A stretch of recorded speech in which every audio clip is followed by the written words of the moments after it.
الرحمن الرحیم السلام علیکم students, welcome back to my channel educational tips. کیسے ہیں آپ سب؟ امید کرتی ہوں آپ سب بچے بالکل ٹھیک ہوں گے۔ تو بچوں، آج میں آپ کے ساتھ شیئر کرنے جا رہی ہوں نماز جنازہ اور دیگر نمازیں۔ ٹھیک ہے جی، تو اس کا آپ یہ ہمارے پاس ہے جی پیج صفحہ نمبر 40 کے اوپر، پیج نمبر 40 اوپن کر لیجیے۔ آپ سب اپنا پیج نمبر 40 کے اوپر اوپن کر لیجیے۔ تو سب سے پہلے ہمارے پاس یہ ریڈنگ ہے، تو میں سب سے پہلے آپ کے ساتھ اس کی ریڈنگ شیئر کروں گی، اس کے بعد میں آپ کے ساتھ اس کی ایکسرسائز کا سولوشن شیئر کروں گی۔ تو چلیے اسٹارٹ کرتے ہیں۔ حضرت محمد رسول اللہ خاتم النبیین صلی اللہ علیہ وآلہ وسلم نے فرض نمازوں کے علاوہ جن نمازوں کو بھی تعلیم دی ہے، ان میں نماز جنازہ فرض کفایہ ہے، جبکہ بعض نمازیں سنت یا نفل ہیں۔ نفلی نمازوں سے مراد وہ نمازیں ہیں جن کا پڑھنا باعث اجر و ثواب ہے، تاہم اگر کوئی نفلی نماز ادا نہ کرے تو گناہ نہ ہوگا۔ دنیا میں ہر انسان کی زندگی طے شدہ ہے، وقت معین آنے کے بعد ایک لمحے کی بھی تاخیر نہیں ہوتی۔ اللہ تعالیٰ کا ارشاد ہے، اذ جاء اجلهم فلا يستأخرون ساعة ولا يستقدمون۔ ترجمہ: جب ان کا مقرر وقت آ جاتا ہے تو نہ وہ ایک گھڑی پیچھے ہٹ سکتے ہیں اور نہ وہ آگے بڑھ سکتے ہیں۔ لہٰذا جب کسی کا مقرر وقت آ جائے پھر اسے اللہ تعالیٰ ہرگز مہلت نہیں دیتا۔ ہر شخص کو اپنے وقت پر موت کا مزہ چکھنا پڑتا ہے۔ میت کی مغفرت کے لیے جو نماز پڑھی جاتی ہے اسے نماز جنازہ کہتے ہیں۔ نماز جنازہ میت کو دفنانے سے پہلے پڑھی جاتی ہے۔ نماز جنازہ میں رکوع اور سجدے نہیں بلکہ صرف قیام، تکبیر اور دعا ہے۔ وفات پا جانے والے مسلمان کو غسل دے کر کفن پہنایا جاتا ہے، پھر اس کی نماز جنازہ ادا کی جاتی ہے۔ شہیدوں کو غسل نہیں دیا جاتا اور نہ ہی کفن پہنایا جاتا ہے، انہیں اسی لباس میں ہی دفن کر دیا جاتا ہے۔ نبی کریم صلی اللہ علیہ وآلہ وسلم کی سنت کے مطابق نماز جنازہ کھلے میدان یا جنازہ گاہ میں ادا کی جاتی ہے۔ نماز جنازہ کی اہمیت۔ نماز جنازہ فرض کفایہ ہے۔ فرض کفایہ سے مراد یہ ہے کہ سب لوگوں کا نماز جنازہ پڑھنا فرض نہیں ہے۔ اگر علاقے کے چند لوگ بھی پڑھ لیں تو سب کا فرض ادا ہو جائے گا، لیکن جس قدر بھی زیادہ آدمی ہوں اس قدر میت کے حق میں اچھا ہے، کیونکہ کیا معلوم کس کی دعا قبول ہو جائے اور میت کی مغفرت ہو جائے۔ نبی کریم صلی اللہ علیہ وآلہ وسلم نے ارشاد فرمایا، ترجمہ: اگر کسی جنازے میں 100 مسلمان شریک ہو کر اس میت کے لیے شفاعت کریں یعنی نماز جنازہ پڑھیں تو ان کی شفاعت قبول ہو جاتی ہے۔ ایک اور حدیث میں ہے، نبی کریم صلی اللہ علیہ وآلہ وسلم نے ارشاد فرمایا، ترجمہ: جس نے نماز جنازہ ادا کی اس کے لیے ایک قریت یعنی اجر ہے، اور اگر اس نے دفن میں بھی شریک ہوا تو اس کے لیے 2 قریت ہیں، اور قریت احد پہاڑ کی مثل ہے۔ نماز جنازہ کا طریقہ۔ نماز جنازہ کا طریقہ یہ ہے کہ میت امام کے سامنے رکھی جاتی ہے اور باقی نمازی امام کے پیچھے صفیں باندھ کر قبلہ رخ کھڑے ہو جاتے ہیں۔ امام اللہ اکبر کہہ کر نماز جنازہ شروع کرتا ہے۔ نماز جنازہ میں اللہ تعالیٰ کی حمد و ثنا بیان کی جاتی ہے، حضور صلی اللہ علیہ وآلہ وسلم پر درود بھیجا جاتا ہے اور میت کے لیے بخشش کی دعا کی جاتی ہے۔ اس کے بعد میت کو مسنون طریقے سے دفن کر دیا جاتا ہے۔ قرات سونے کے خالص پن کو ناپنے کا معیار ہے 24 کیرٹ۔ ٹھیک ہے، کیرٹ 16 خالص ترین سمجھا جاتا ہے۔ ہیرے، جوہرات اور قیمتی پتھروں کا وزن عام طور پر کیرٹ میں ناپا جاتا ہے۔ ٹھیک ہے جی، اسلام کا طریقہ تدفین نہایت باوقار ہے۔ اسلام کی تعلیم تو یہ ہے کہ مسلمان کی قبر کا بھی احترام کیا جائے اور قبور کی زیارت کی جائے، قبرستان جا کر السلام علیکم یا اہل القبور کہا جائے اور اہل قبر کی مغفرت کی دعا کرنی چاہیے۔ نیز قبر پر بیٹھنے اور اس کی طرف رخ کر کے نماز پڑھنے سے منع کیا گیا ہے۔ ایک اور حدیث میں یہ ہے کہ قبور کی زیارت کیا کرو، اس سے دنیا سے بے رغبتی اور آخرت کی یاد پیدا ہوتی ہے۔ معاشرتی اہمیت۔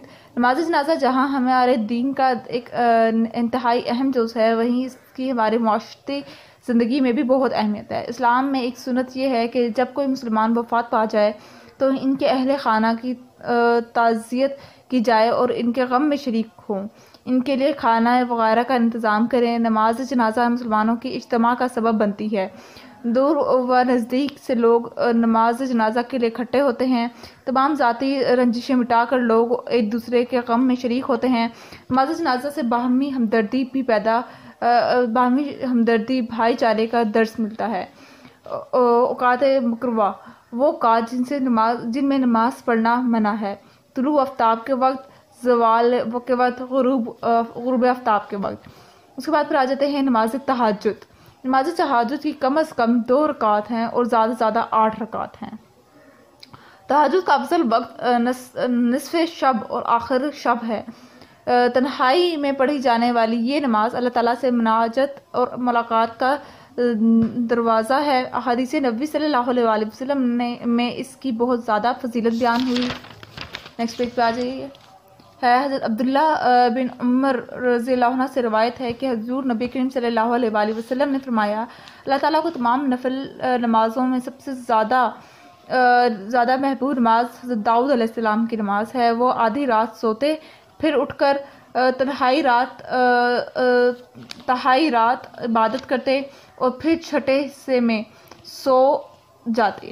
ٹھیک ہے جی۔ اگر تہجد کے لیے اٹھنے کا یقین ہو تو وتر نماز تہجد کے بعد ادا کی جائے۔ البتہ اگر اٹھنے کا یقین نہ ہو تو نماز عشاء کے بعد وتر ادا کر لیں اور رات کے کسی بھی وقت اٹھ کر نماز تہجد پڑھ لیں۔ نماز اشراق کا وقت طلوع آفتاب کے بعد شروع ہوتا ہے۔ اسے نماز فجر اور صبح کے وظائف پڑھ کر اٹھنے سے پہلے اس مقام پر ادا کرنا چاہیے۔ حضرت انس رضی اللہ عنہ سے مروی ہے کہ حضور نبی کریم صلی اللہ علیہ وسلم نے فرمایا، جو شخص صبح کی نماز باجماعت پڑھ کر طلوع آفتاب تک بیٹھا اللہ کا ذکر کرتا رہے، پھر 2 رکعت نماز ادا کرے، اس کے لیے کامل و مقبول حج و عمرہ کا ثواب ہے۔ نماز چاشت کا وقت آفتاب کے خوب طلوع ہونے پر شروع ہو جاتا ہے۔ جب طلوع آفتاب اور آغاز ظہر کے درمیان کل وقت کا آدھا حصہ گزر جائے تو یہ چاشت کے لیے افضل وقت ہے۔ ام المومنین حضرت عائشہ رضی اللہ عنہا سے مروی ہے کہ حضور نبی کریم صلی اللہ علیہ وسلم چاشت کی 4 رکعت پڑھتے تھے اور پھر جتنی اللہ تعالیٰ توفیق دیتا تو آپ 4 سے زیادہ بھی ادا کرتے تھے۔ نماز اوبین، مغرب اور عشاء کے درمیان جو نوافل پڑھے جاتے ہیں اسے نماز اوبین کہا جاتا ہے۔ حضرت حذیفہ رضی اللہ عنہ فرماتے ہیں کہ میں نے حضور نبی کریم صلی اللہ علیہ وآلہ وسلم کے ساتھ مغرب کی نماز پڑھی۔ نماز کے بعد نبی کریم صلی اللہ علیہ وآلہ وسلم عشاء تک نوافل پڑھتے رہتے۔ تحیۃ المسجد، مسجد میں داخل ہو کر بیٹھنے سے پہلے 2 رکعت نماز نفل ادا کرنے سے تحیۃ المسجد کہتے ہیں۔ اس کو اوقات مکروہ کے سوا ہر وقت پڑھ سکتے ہیں۔ حضرت قدہ رضی اللہ عنہ سے مروی ہے کہ حضور نبی کریم صلی اللہ علیہ وسلم نے فرمایا، جو شخص مسجد میں داخل ہو تو اسے چاہیے کہ بیٹھنے سے پہلے 2 رکعت نماز پڑھ لے۔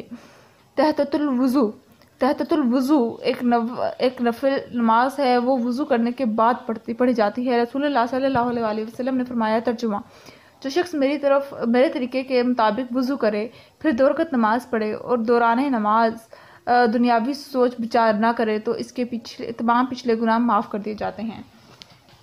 پھر آ جاتے ہیں جی نماز حاجت۔ جب کسی کو کوئی حاجت درپیش ہو تو وہ اوقات مکروہ کے علاوہ کسی وقت 2 رکعت نفل پڑھے، پھر اللہ تعالیٰ سے اپنی حاجت کا سوال کرے۔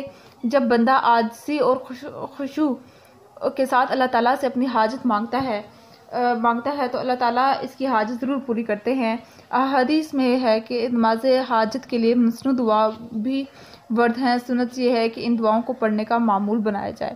نماز استفاق کے معنی پانی طلب کرنے کے ہیں۔ استفاق ایک مصنوع عمل ہے۔ خشک سالی کے دوران اللہ تعالیٰ سے بارش طلب کرنے کے لیے جو نماز ادا کی جاتی ہے اسے نماز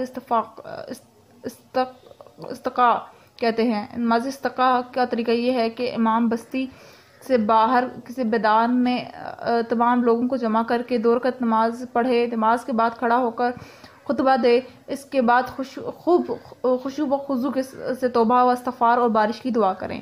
نماز کسوف اور کسوف کا معنی سورج گرہن اور خسوف کا معنی چاند گرہن ہے۔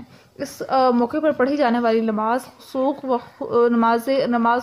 خسوف یا نماز کسوف کہلاتی ہے۔ حضرت عائشہ رضی اللہ عنہا بیان کرتی ہیں کہ عہد رسالت میں ایک مرتبہ سورج گرہن ہو گیا تو حضور نبی کریم صلی اللہ علیہ وسلم نے فرمایا، بے شک سورج اور چاند کو کسی کی موت حیات کی وجہ سے گرہن نہیں لگتا، بلکہ یہ اللہ کی نشانیوں میں سے 2 نشانیاں ہیں جن کے ذریعے وہ اپنے بندوں کو ڈراتا ہے، بس جب ایسا ہو تو نماز پڑھو۔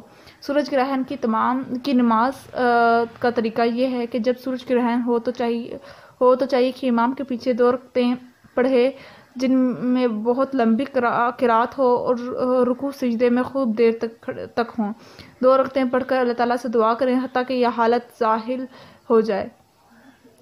یعنی ختم ہو جائے۔ اس طرح چاند گرہن کے وقت بھی چاند صاف ہونے تک نماز پڑھیں اور اللہ تعالیٰ سے دعا کریں۔ ہمیں چاہیے کہ ہم ان مصنوع نمازوں کا اہتمام کریں تاکہ اللہ تعالیٰ ہم سے راضی ہو اور ہم اللہ تعالیٰ کا قرب حاصل کر کے دنیا و آخرت کی کامیابی حاصل کریں۔ ٹھیک ہے جی، تو یہ تھا اس کی ریڈنگ ہو گئی ہے۔ اب آ جاتے ہیں اس کی مشق پر۔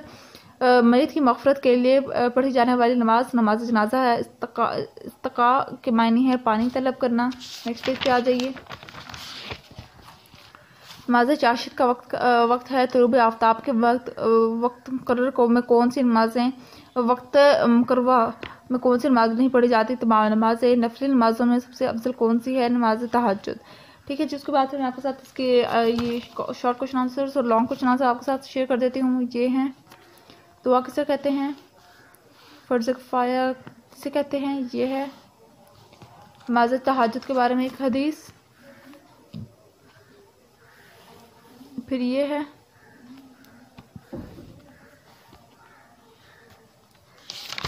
یہ آپ لوگ دیکھ لیجیے گا اور ویڈیو کو پاز کر کے آپ لوگ دیکھ سکتے ہیں، اس کا آنسر لکھ سکتے ہیں۔ نفلی نمازوں سے کیا مراد ہے؟ یہ اس کا آنسر ہے۔